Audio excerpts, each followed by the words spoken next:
حضرت سیدنا ابراہیم خلیل اللہ علی نبینا علیہ الصلاۃ والسلام کا تذکرہ قرآن مجید نے کئی جگہوں پہ بیان فرمایا ہے۔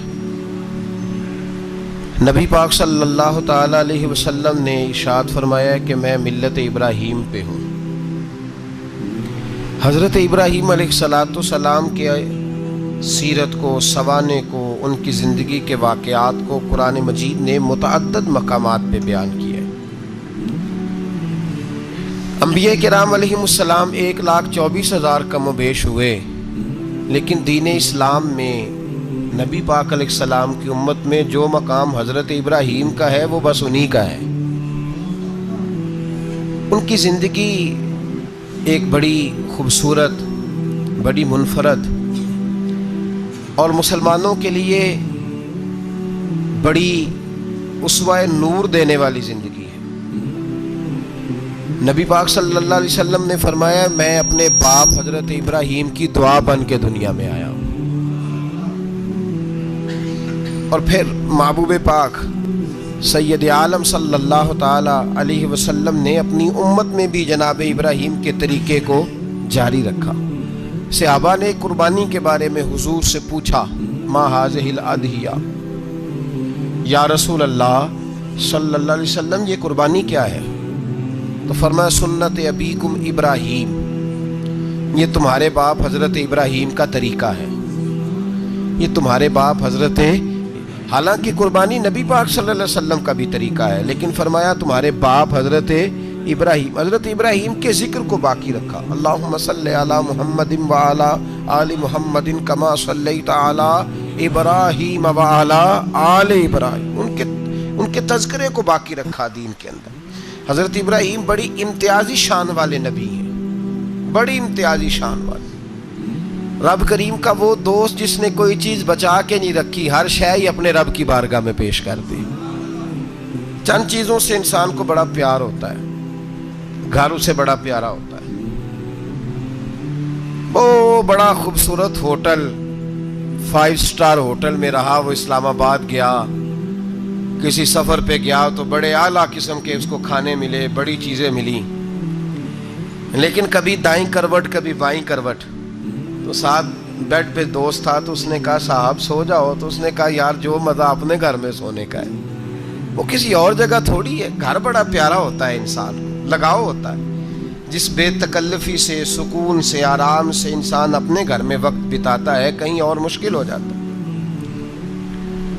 دوسرا، انسان کو اولاد بڑی پیاری ہوتی ہے، بڑی عجیب شے، نہ ہو تب بھی بڑا دکھ ہے، اور ہونے کے بعد بھی اس کی بڑی آزمائشیں، یہ بڑی ایک میٹھی چیز ہے۔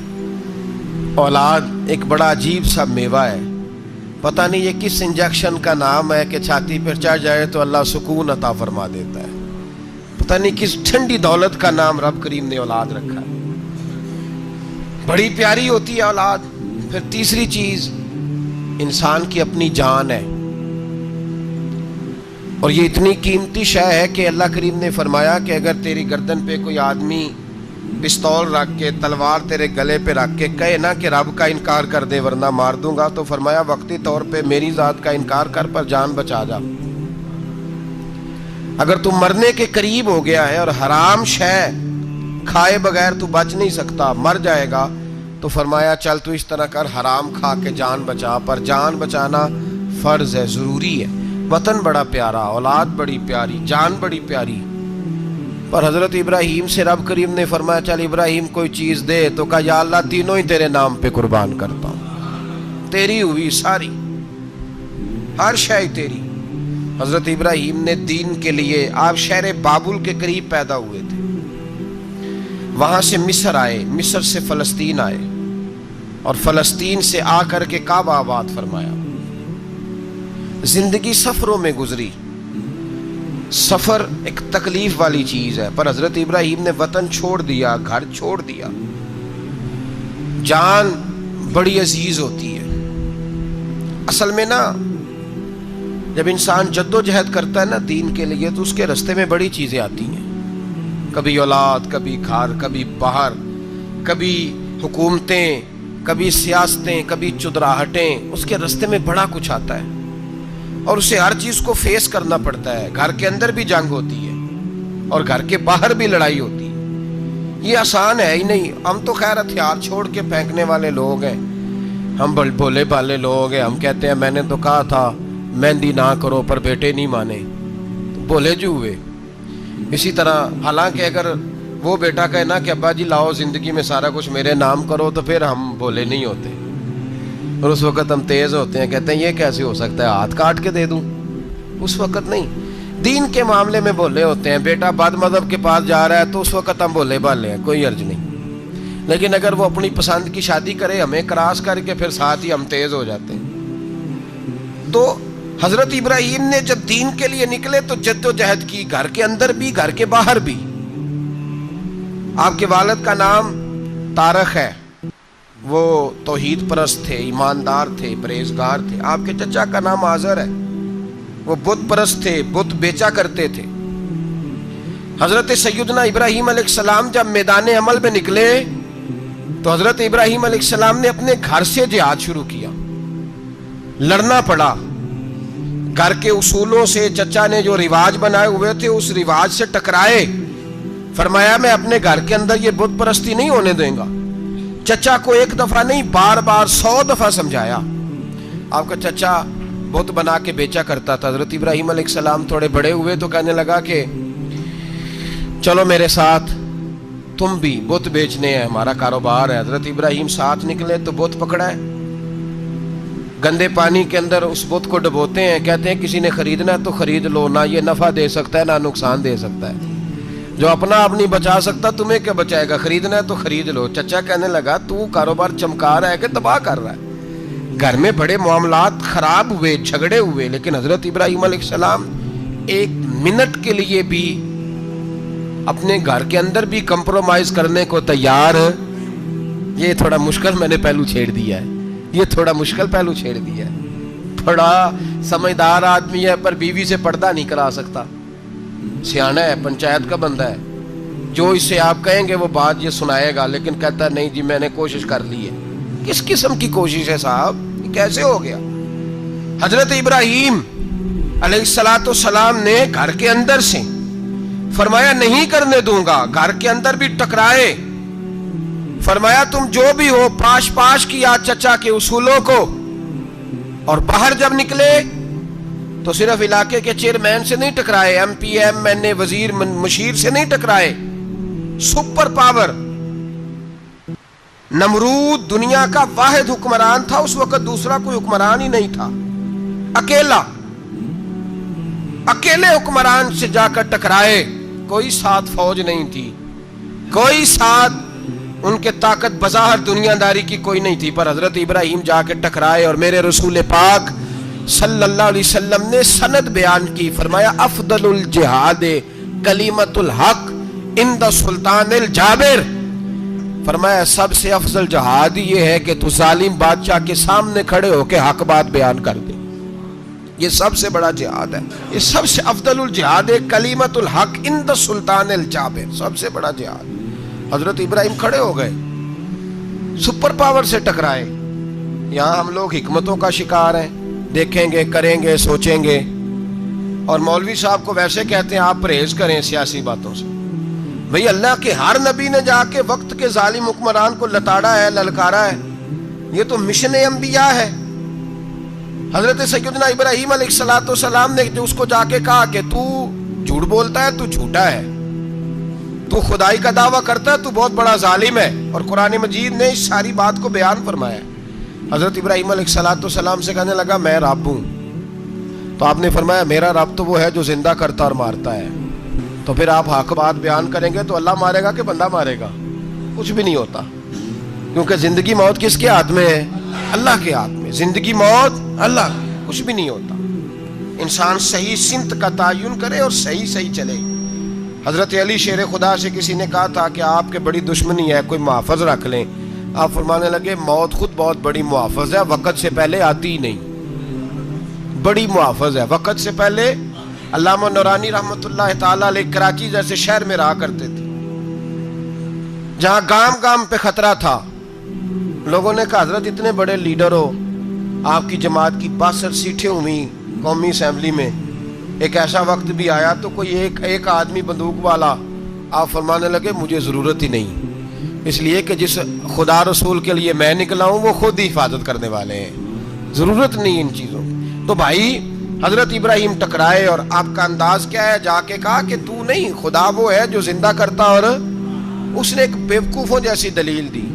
ایک آدمی کو کل پھانسی دینی تھی تو اس کو بلایا, کہنے لگا تجھے کب پھانسی ہے؟ اس نے کہا کل. کہنے لگا جا تجھے آزاد کیا, زندگی دی, اس کو چھٹی دے دی. ایک عام آدمی بیچارہ بیٹھا تھا, اس کو پکڑ کے نا کہنے لگا اس کی گردن اڑا دو. کہنے لگا دیکھ لو میں بھی زندہ کرتا اور مارتا ہوں, وہ جو کل مرنے والا تھا میں نے زندہ کر دیا ہے, اور جس کو پتہ ہی نہیں تھا کہ میں نے مرنا ہے اسے پکڑ کے میں نے مار دیا ہے. یہ بیوقوفوں جیسی دلیل ہے. حضرت سیدنا ابراہیم علیہ السلام چاہتے تو اسی وقت دلیل توڑ دیتے کہ تو کیا بیوقوفوں جیسی بات کر رہا ہے, اگر تو زندگی دیتا ہے تو مرے ہوئے میں جان ڈال کے دے جس کو تو نے مارا ہے. لیکن حضرت ابراہیم نے دیکھا کہ بیوقوف ہے, بیوقوفوں سے بحث نہیں ہوتی, دلیل بدل لی جاتی ہے, ان کی عقل کے مطابق بات کی جاتی ہے. حضرت ابراہیم فرمانے لگے میرا رب وہ ہے جو سورج مشرق سے نکالتا ہے اور مغرب میں غروب کرتا ہے, تو اگر رب ہے تو تو مغرب سے نکال کے مشرق میں غروب کر. فبہت الذی کفر, کافر لاجواب ہو گیا, اس کے پاس اس چیز کا کوئی جواب نہیں تھا. علامہ اسماعیل حقی نے خوبصورت فقرہ لکھا ہے, خوبصورت جان ڈال دی ایک جملہ کہہ کے. حضرت سیدنا علامہ اسماعیل حقی رحمۃ اللہ علیہ فرمانے لگے چونکہ نمرود بیوقوفوں جیسی باتیں کر رہا تھا, اگر وہ یہ کہہ دیتا نا کہ میں سورج کو نکالتا ہوں مشرق سے, میں غروب کرتا ہوں معاذ اللہ مغرب میں نکالتا ہوں, تو آپ اپنے رب سے کہیے کہ وہ مغرب سے نکال کے مشرق میں غروب کرے. علامہ اسماعیل حقی فرماتے ہیں رب کریم کی آواز قدرت تھی, مالک حضرت ابراہیم علیہ السلام کے اس, اگر وہ کہہ دیتا اور حضرت ابراہیم دعا کر دیتے تو رب کریم نے فرشتوں کو تیار بٹھایا ہوا تھا. فرمایا اگر یہ کہہ دے میرے خلیل سے کہ سورج مغرب سے نکال کے مشرق میں غروب کرنا ہے تو تیار رہنا, جس طرح خلیل کہیں گے ویسے ہی کر دیں گے. واتخذ اللہ ابراہیم خلیلا, ابراہیم ہمارا دوست جو ہوا, جیسے کہے گا ویسے کر دیں گے. حضرت سیدنا ابراہیم علیہ السلام کی باتوں کا جب جواب نہ دے سکا, دلیل نہیں بندہ دیتا, پھر لڑائی کرتا ہے, پھر جھوٹے موٹے اعتراض کرتا ہے. دلیل ختم ہوتی ہے تو لوگ ذاتیات پہ اترتے ہیں, کہتے ہیں یہ کھانستا صحیح نہیں, دیکھتا صحیح نہیں. دلیل ختم, اب ذاتیات پہ اترے, کہنے لگے مجھے پتہ چلا ہے کہ یہ فلانی جگہ گیا تھا تو وہاں جا کے اس نے اس طرح کیا ہے. پھر لوگ ذاتیات پہ اترتے ہیں, جب دلیل کا جواب دلیل سے نہیں دے پاتے پھر ذاتیات پر اتر کر حملے کرتے ہیں. حضرت ابراہیم کے دلائل کا جواب نمرود نہ دے سکا تو کہنے لگا کہ اس کو آگ میں ڈال دو. قوم گئی ہوئی تھی ساری, آپ نے بات سنی ہوئی ہے, میں نے صرف اشارہ دینا ہے, میلے پہ. تو حضرت سیدنا ابراہیم علیہ السلام نے سارے بت توڑ دیے, کلاڑا بڑے بت کی گردن پہ رکھا. واپس آئے, کہنے لگے بت کس نے توڑے ہیں؟ تو فرمایا اس سے پوچھ لو جس کی گردن پہ کلاڑا ہے. کہنے لگے یہ تو بول ہی نہیں سکتا. تو فرمانے لگے بڑے بیوقوف ہو, جو بولتا ہی نہیں, سنتا ہی نہیں, اپنا آپ نہیں بچا سکتا, اس کی پوجا کرتے ہو. کہنے لگے پکڑو, دلیلیں ختم ہو گئی, اس کو آگ میں ڈالو. بہت بڑی حویلی 45 فٹ مربع پہ مشتمل ایک حویلی بنائی گئی اور 45 فٹ اونچی. مختلف روایات, علامہ اسماعیل حقی کہتے ہیں کہ 3 مہینے تک نمرود نے کہا کہ اس کے اندر لکڑیاں ڈالو. لوگ پوچھنے لگے کتنی دنیا جلانی ہے؟ کہنے لگا بندہ تو ایک جلانا ہے, پر بندہ بڑا تگڑا ہے, ایک بندہ. 3 مہینے لکڑیاں ڈالی گئیں. اور لوگوں کی جو تہمات ہوتی ہیں نا وہ بڑی عجیب ہوتی ہیں. تہمات میں نے بڑی تفصیل سے رمضان المبارک میں گفتگو کی تھی. بدشگونی, تہمات لوگ لیتے ہیں. اس وقت بھی لوگ تہمات کا شکار ہو گئے. عقیدہ بگڑ جاتا ہے تو وہ عجیب و غریب باتیں کرنے لگتا ہے. تہمات کا شکار ہو گئے. بیبیاں نظر مانتی, میں بیمار ہوں, اگر صحیح ہو گئی تو اتنے من لکڑی دوں گی حضرت ابراہیم کی آگ جلانے کے لیے. ایک عورت لے کے جا رہی ہے لکڑیاں, تو ایک نیک دل آدمی نے اس سے پوچھا کہاں جا رہی ہو؟ کہنے لگی میں نے منت مانی تھی تو حضرت ابراہیم